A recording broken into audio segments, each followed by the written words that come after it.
Mardi 10 novembre 2020, chers internautes, heureuse de vous savoir nombreux à regarder cette nouvelle édition de la revue de presse sur JDC Plus TV. On ouvre avec Cameroun Tribune qui s'intéresse à la situation sécuritaire dans le sud-ouest quelques jours après les attaques des hommes armés dans des écoles. Le quotidien parle de renforts avec cette mission conjointe de commandement conduite hier à Boya et Kumba par le ministre délégué à la présidence chargé de la défense Joseph Beti Assomo en vue de resserrer le dispositif de protection des personnes et des biens et aussi poursuivre la recherche des auteurs de la tuerie du 24 octobre à la Mother Francisca International Bilingual Academy. Durant ces échanges avec les autorités administratives et militaires de la région, le ministre Joseph Beti Assomo a annoncé que 3 suspects sur les 9 qui ont attaqué cette école ont déjà été mis hors d'état de nuire.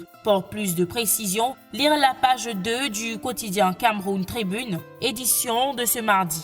Avant de quitter Cameroun Tribune, on parle sport. Le quotidien à capitaux publics nous fait savoir que dans le cadre des éliminatoires de la CAN 2020 qui se poursuivent, les Lions sont déjà à l'ouvrage. En attendant d'être au complet avec les dernières arrivées, ils ont tenu leur première séance d'entraînement hier lundi à Bepanda, c'est à Douala, dans la perspective du match contre le Mozambique jeudi prochain. Retour sur cet entraînement en page 30 à 31. On parle éducation à présent avec mutation, frais d'APE en classe business. Voilà le titre proposé par le quotidien de la rue de l'aéroport. Il souligne que le montant ne cesse d'augmenter aux grandes dames des parents et ces chefs d'établissement qui en font une vache à lait. Mutation s'intéresse à ce phénomène en page 7 à 9 de son édition de ce jour.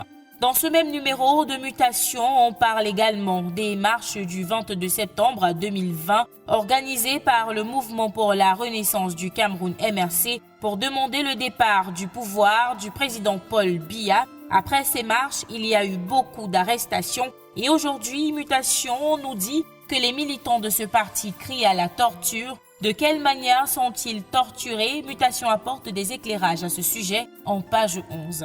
On parle toujours de violence ou alors tortue, mais cette fois-ci avec le quotidien Le Jour qui porte en grande une « Torturés au Cameroun en 2020 ». 3 points de suspension. Qui sont-ils et pour quelles raisons ont-ils été torturés? Les détails, vous les aurez en lisant la page 5 du quotidien Bleu, parution de ce mardi. Dans ce même numéro du quotidien Le Jour, découvrez la raison pour laquelle le prix des œufs au Cameroun a augmenté. Et on referme cette édition de la revue de presse avec Le Messager qui titre en pied de une « Marche du 22 septembre, la police et la gendarmerie extorquent les détenus ». Ces militants du Mouvement pour la Renaissance du Cameroun qui ont été interpellés après les marches organisées par le parti sont, d'après Le Messager, dépouillés de leurs bijoux, voitures, montres et autres objets de valeur. Pourquoi retenir ces objets de force? La réponse, vous l'aurez en lisant la page 3 du quotidien Violet, parution de ce mardi. Et c'était tout pour la revue de presse de ce jour. De votre attention, merci. Demain est un autre jour.